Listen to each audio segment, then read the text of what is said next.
नमस्कार दोस्तों, कैसे हैं आप सब? स्वागत करता हूं आप सबका अपने नए ब्लॉग के अंदर। तो भाई आज हम लोग निकले हैं जयपुर से और जा रहे हैं देशनोक करणी माता। और अभी फ़िलहाल बीकानेर जाएंगे। बीकानेर से जो है देशनोक पड़ता है ऑलमोस्ट 30 किलोमीटर। तो अभी बीकानेर पहुंचेंगे सुबह तक और सुबह सुबह जो है अपने माता करणी का जो है दर्शन करेंगे। करणी माता मंदिर को चूहों की देवी का मंदिर या काबा की देवी का मंदिर भी कहा जाता है। और कहा जाता है कि काबा जो है यहाँ के चूहे वो करणी माता की संतान है। करणी माता के जीवन की बात करें तो करणी माता के पिताजी का नाम था मेहू जी। और मेहू जी के प्रारंभ में कोई संतान नहीं थी।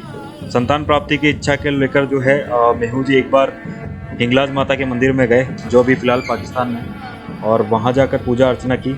हिंगलाज माता ने जो है प्रसन्न होकर उन्हें वरदान दिया कि वो पुत्री के रूप में जो है मेहू जी के जन्म लेंगी। करणी माता का लालन पालन बड़े प्यार से किया गया। और जब वो जवान हुई तो उनकी शादी जो है देशनोक से लगभग 40 किलोमीटर दूर एक गांव है वहाँ पे कर दी गई। कहते हैं कि जब करणी माता डोली के अंदर बैठ के जा रही थी तो रास्ते में बारातियों को प्यास लगी। और जब वो पानी पिलाने के लिए जब उन्होंने डोली का पर्दा उठाकर देखा, साक्षात माता जो है वहाँ पर जगदम्बा के रूप में जो है विराजमान थी। और उस भव्य स्वरूप को देखकर जो है बाराती और उनके जो पति थे वो डर गए थे। और बाद में जो है माता करणी ने जो है अपने पिता को बोला कि उनके पति का जो है पुनर्विवाह उनकी छोटी बहन जो गुलाब थी, गुलाब बाई, उनके साथ में कर दिया जाए। गुलाब बाई के 4 संतानें हुई, जिनको माता करणी जो है अपनी संतानों की तरह प्रेम करती थी और हमेशा उन्हें अपनी संतान ही समझती थी। और उनका लालन पालन भी माँ ने अपने जो है अपनी संतानों की तरह ही किया था। और यहाँ के जो चूहे हैं या जो काबा है, उनकी कहानी भी इसी कहानी से जुड़ी हुई है। कहते हैं कि जब उनका एक सबसे छोटा पुत्र था जिसका नाम था लाखन, वो एक बार कपिल मुनि जी के आश्रम में गया और वहाँ पर नहाते नहाते जो है गलती से सरोवर के अंदर डूब गया। और जब माता को ये पता लगा तो माता जो है उसे बचाने के लिए उनके पास में गई। कपिल मुनि जी को जाके उन्होंने बोला कि आप मेरे पुत्र को जो है पुनर्जीवित कर दीजिए। लेकिन कपिल मुनि ने जो है हार मान ली और वो ऐसा नहीं कर पाए। तब माता जो है अपने पुत्र की रक्षा के लिए यमराज जी के पास में चली गई। यमराज जी ने जो है उनके पुत्र को वापस लौटाने से मना कर दिया और कहा कि यहाँ से आया हुआ कोई अभी तक वापस नहीं गया है। जिस पर माता ने अपना जगदम्बा वाला स्वरूप दिखाया और यमराज जी से कहा कि मुझे मेरा पुत्र वापस लौटा दीजिए।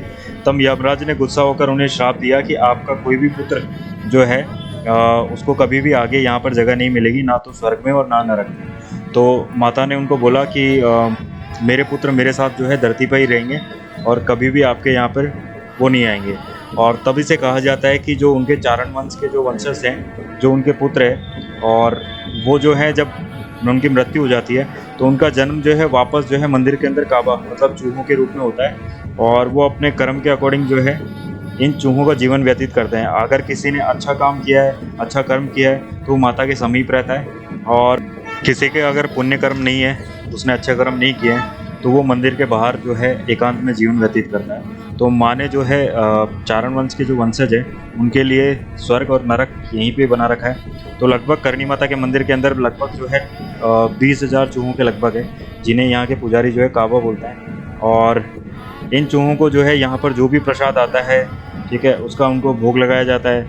चरणामृत हो, दूध हो या प्रसाद हो, सबसे पहले इन काबा को जो है उनका भोग लगाया जाता है। भोग लगाने के बाद में जो प्रसाद रहता है उसको श्रद्धालुओं में बांटा जाता है। और ये भी कहा जाता है कि इन काबा के द्वारा जो झूठा किया गया प्रसाद होता है उससे कई सारे रोगों का निवारण होता है। और इनका जो चरणामृत होता है उससे कई सारी बीमारियां दूर हो जाती हैं। हालांकि आश्चर्यजनक बात यह है कि छोटे से मंदिर परिसर के अंदर लगभग जो है 20,000 चूहे हैं जो एक साथ रहते हैं। और लेकिन उसके बाद में भी जो है यहाँ पर ना तो कोई गंदगी दिखती है और ना कोई बदबू वगैरह होती है। और इन चूहों की वजह से, इन काबा की वजह से कभी किसी को कोई बीमारी वगैरह नहीं हुई है और ना कोई भयानक बीमारी यहाँ से फैली।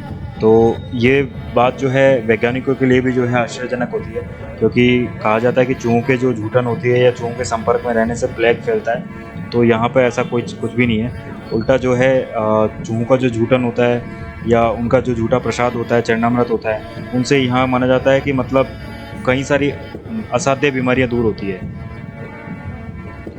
करणी माता से संबंधित एक और चमत्कार बहुत ज़्यादा प्रचलित है।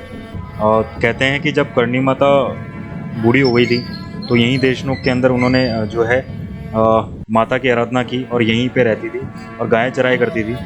और एक बार जो है यहाँ का जो राजा था कानजी सांकला, उसके कुछ सैनिक आए और उन्होंने जो है माता को यहाँ पर गाय वगैरह चराते हुए देखा और उन्होंने माता को यहाँ से जाने के लिए कहा और कहा कि राजा के यहाँ पर घोड़े जो है यहाँ पर घास चरेंगे, तो आप अपनी गायों को लेकर कहीं और चले जाइए।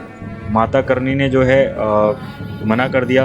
उन सैनिकों ने जो है माता के साथ में कुछ ज़ोर ज़बरदस्ती की और उससे क्रोधित होकर माता ने जो है उनके मुंह लोमड़ी की तरह कर दिए थे। जब वे सैनिक राजा के पास में गए, राजा ने पूछा तो उन्होंने बताया कि ये सब जो है माँ करनी ने किया है। तो राजा जो है अपने सैनिकों के साथ में वापस आया और उसने जो है माता को वहाँ से जाने के लिए आदेश दिया। माता ने तब कहा कि मैं वृद्धा हूँ और मेरे पास खाली जो है एक ये बक्सा है, अगर आप इस बक्से को उठाकर बैलगाड़ी में रख देते हैं तो मैं जाने के लिए तैयार हूँ। राजा ने जो है अपनी खुद कोशिश कर ली, अपने सैनिकों को बोल दिया और कई सारे हाथी लगवा दिए, पर उस बक्से को हिला तक नहीं पाया। और अंत में राजा ने माता की परीक्षा लेने के लिए उनसे कहा कि आप मुझे मौत का रास्ता बता दीजिए। तो माता ने उनसे कहा कि आप वरदान मांगिए, मौत क्यों मांगते हैं। तब राजा ने कहा कि नहीं नहीं, मैं तभी मानूंगा जब आप मेरी मौत का रास्ता मुझे बताएं। राजा इस बात पे जित गया और वो अपना मौत का रास्ता और समय जानने के लिए इच्छुक था। माता की परीक्षा भी लेना चाह रहा था। तो माता ने जो है एक रेखा खींची और उससे कहा कि अगर तुम ये रेखा जो है अगर पार कर लेते हो तो तुम्हारी मौत यहीं पे हो जाएगी। तो राजा ने जो है उसको मजाक में लिया और अपने घोड़े सहित जो है उस रेखा को पार किया। जैसे ही राजा ने उस रेखा को पार किया तो माँ ने अपना दुर्गा वाला स्वरूप धारण किया और जो माता का शेर था उसने राजा और उसका जो घोड़ा था उसको वहीं पे मृत्युदान दे दिया। और जब ये खबर जो है राजा के माता को पता लगा, जो माता की जो है बहुत ज़्यादा बड़ी भक्त थी, तो दौड़ी दौड़ी जो है माता रानी के पास में आई, माँ करनी के पास में आई और उनसे अपने पुत्र को वापस जीवित करने के लिए प्रार्थना करने लगी। तब माँ ने जो है राजा को वापस जीवनदान दिया और उससे कहा कि जब वो महल की तरफ जाए तो पीछे मुड़कर ना देखे। राजा सन की था, थोड़ी दूर चला और उसने पीछे मुड़कर देख लिया, तो वहीं पर जो है वो राजा वापस मृत्यु को प्राप्त हो गया। आज उसी जगह पे जो है कान्जी भूमिया जी का मंदिर है और माँ ने उसे वरदान दिया कि जब जब कोई मेरी पूजा करने के लिए आएगा तो वो तुम्हें भी जो है अरदास करेगा और तुम्हारी भी पूजा साथ में होगी। तो तब से प्रचलन है कि करणी माता के दर्शन करने के लिए साथ के साथ जो है भूमिया जी जो है कान्जी भूमिया जी, उनके भी दर्शन करने होते हैं, तब जाके दर्शन सफल होते हैं।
देशनोक की माता करणी का मंदिर का एक रहस्य ये भी है कि जब हिंदुस्तान पाकिस्तान का युद्ध हुआ था और उस युद्ध में जो है हज़ारों बम गिरे थे, तो कई सारे बम जो हैं उस मंदिर के प्रांगण के अंदर और मंदिर के आसपास की जगहों पर गिरे थे, लेकिन उन बम से जो है मंदिर को कोई नुकसान नहीं हुआ।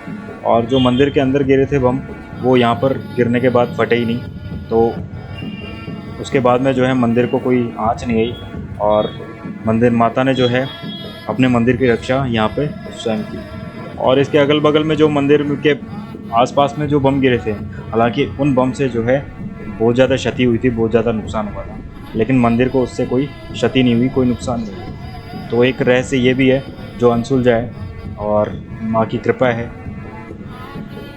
श्रद्धालु जब माँ करनी के दर्शन करने के लिए आते हैं तो यहाँ पर जो बाबा हैं, जो चूहे हैं, उनको प्रसाद वगैरह का भोग लगाते हैं। और कहा जाता है कि सफ़ेद चूहा दिखना मतलब सौभाग्य का प्रतीक होता है। कहते हैं कि माँ की संतान स्वयं दर्शन देती है, तब जाके आपको स्वयं जो है सफ़ेद चूहा दिखाई देगा और आप बड़े ही भाग्यशाली होते हैं अगर आपको सफ़ेद चूहा दिखाई देता है। तो भाई हमें तो आज सफ़ेद चूहा दिख गया और माँ ने अपनी कृपा बना ली है। तो जय जगदम्बे, जय माँ करनी, जय भवानी।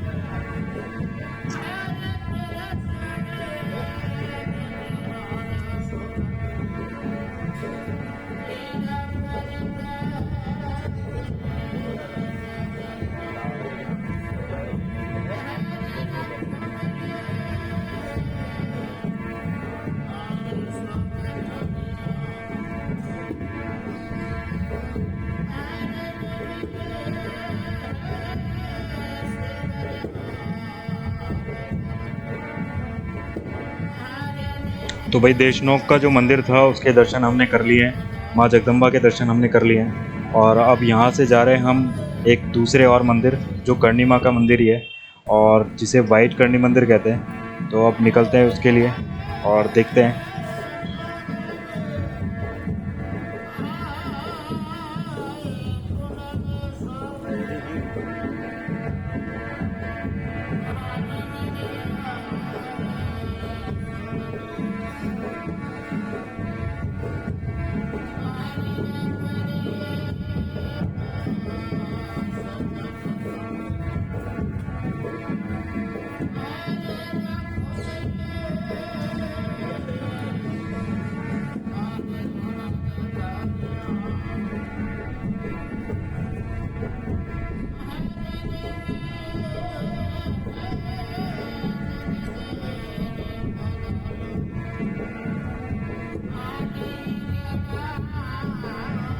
तो भाई मैं पहुंच चुका हूं अभी करणी माँ के दूसरे मंदिर, जिसे सफ़ेद करणी मंदिर भी कहते हैं, और अभी एंटर हो रहे हैं मंदिर के अंदर।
So thanks for watching. आज के ब्लॉग में बस इतना ही।